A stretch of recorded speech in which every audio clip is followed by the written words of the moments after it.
court table. His alleged accomplice in murder, 17-year-old Robert Wofford, stood behind the court screen. The two together again. The last time they were together was September 15th, when prosecutors allege they murdered Vernon Flournoy outside this McDonald's restaurant in Huntington Beach. Authorities allege Wofford and Kennedy had just left the McDonald's and ran into Flournoy on the sidewalk. They say an altercation occurred first between Wofford and Flournoy, and then they allege Kennedy pulled the trigger. Both Wofford and Kennedy pleaded not guilty to the charges of murder with a hate crime attachment. Wofford's attorney says his client didn't pull the trigger. Well, obviously, Mr. Kennedy is charged with crimes that my client had nothing to do with.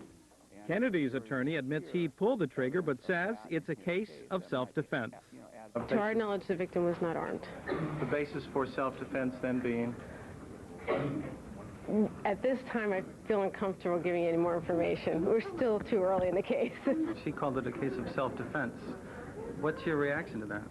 Well, our reaction to a self-defense claim by Mr. Kennedy is that if we felt that this was a case of self-defense, we would not have filed a charge of murder, which is a very, very serious charge. And if we felt that this was a legitimate case of self-defense, there would be no murder charge. And because we filed it, it's our belief that the evidence will show that this was not a case of self-defense.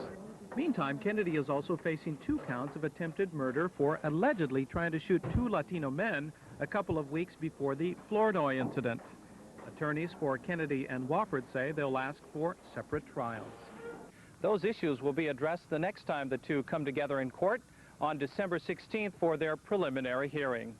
At West County Municipal Court, I'm George Franco, OCN.